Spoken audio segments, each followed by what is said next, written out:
This study is centered on the feast of the Lord as found in Leviticus 23, 15 and 16. And ye shall count unto ye from the morrow after the Sabbath, from the day that you brought the sheaf of the wave offering, 7 Sabbaths shall be complete. Even unto the morrow after the 7th Sabbath shall you number 50 days, and ye shall offer a new meat offering unto the Lord. Our starting point today will be in Jerusalem, where there's a special field near the Temple Mount, and that is where the grain was planted back when the rains came at Sukkot. When the barley was a tan color and ready to harvest, the first action was to gather the Lord's portion for the offering. This action illustrates the foundational truth. The first of everything goes to the Lord, before taxes or even your deductions. Now here are 2 questions which I asked myself. Why are these actions necessary or valuable for me to know? And what are the actions? We will start at the beginning. What did our forefathers know?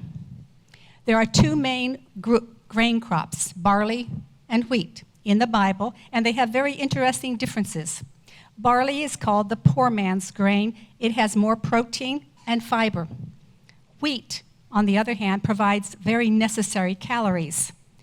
The first grain offering for the biblical New Year was barley, which is usually associated with the house of Judah. But wheat is associated with the house of Ephraim, also called Israel or Joseph. And look closely at the 2 grains. First, you will see the barley hairs reach straight to the sky like this.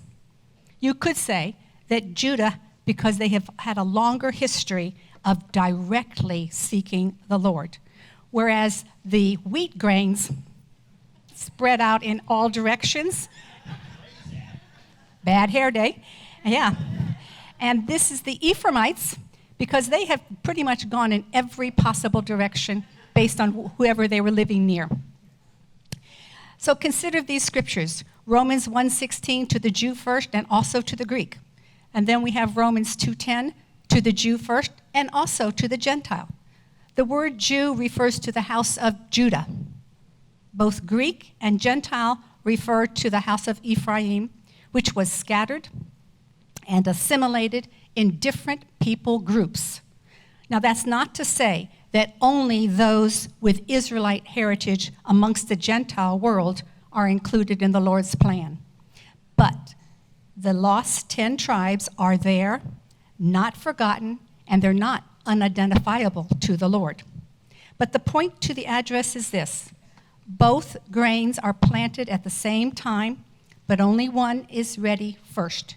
Which one? The barley harvest first. That is the Jew.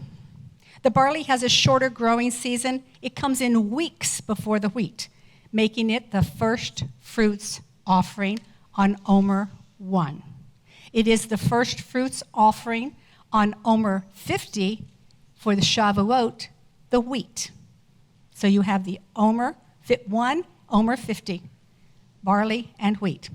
To the Jew first, then the Gentile. Now let's see where we are. Picture a bridge over a deep separating gorge and put yourself in the middle of that bridge. And you will see this truth. You will see Judah, you and Ephraim, barley, you, wheat, first fruits, you and Shavuot, Omer day 1, you, Omer day 50, 2 tribes, you and 10 tribes. Judah is barley at first fruits on Omer 1 and 2 tribes. Ephraim is wheat, Shavuot, Omer day 50, and 10 tribes. This illustrates the scriptures back in Romans that you can be a bridge between the 2 houses when you walk as the Lord taught. You can explain what Judah knows to a non-Jew, and you can explain what a non-Jew knows to Jews. Do you see yourself in the Lord's plan in your life today? Do you know something about both ends, Jew and non-Jew? And are you behaving like a bridge in your life today? Now we're going to go back to our forefathers and to Temple Field. It's recorded that this field was closely watched so that the biblical New Year and New Moon could be proclaimed after the grain was green or aviv. About 2 weeks later, during the full moon, a crowd gathered to witness the priests as they walked out of the east gate on the Temple Mount and down into the Valley of Ashes, where they harvested an ephah using designated sickles or scythes, which were exceptionally smooth and sharp, just used for this purpose. They don't have nicks like this one. Several years ago, our Beit Tehila children grew the grain, and they identified their first stalk of aviv with red yarn. Now, the sickle's curved blade would bring the stalks near to the harvester, this way, whereas the scythe cuts this way. Now, the scythe can cut more, but it cuts them away. This freshly harvested barley stalks were then immediately gathered and carried to the temple. They were not left on the ground for later. They were picked up immediately. Here is a harvesting blessing for you. The curved sickle exemplifies the role of the Ruach HaKodesh in the hands of the Lord. With every swing, the Ruach harvests his sons and daughters, taking them from the field of the world with a cut that is smooth and clean so that each person feels different, deep inside, instantly adopted. There's no pain in this action. On the contrary, there's often great joy, and you can remember that. There's a peace at this time when you are separated out of the world to the Lord. Then the Lord immediately wraps his arms around you and holds you close to his heart, loving you just as you are, with your old ways, your old looks, your habits, your thoughts. This adoption and separation changes lives. Yet, you still have some of your old thoughts, actions, and outer looks. You are different, but the same. In the spiritual realm, we call this the blessing of salvation, and it is a mountaintop testimony. You should all know what that testimony is in your life. Now we're going to look at Yeshua. Was he identified and marked for cutting? Yes. How? Although we don't know how the barley was identified and marked, I'm sure it wasn't with red yarn. Then the Lord was bound and cut down in his 33rd year at the appointed time, just as these verses testify. The betrayer marked him, Psalm 41:9, Luke 22, verses 21 and 22. At the appointed time, Luke 22:37, Luke 22:53. Cut down, Isaiah 50, verse 6, Luke 22, verses 63 and 64. So he was selected, marked, and cut down at the appointed time, just like the grain. But why? Why did the Lord have to be quickly removed from the tree or the cross and out of the world?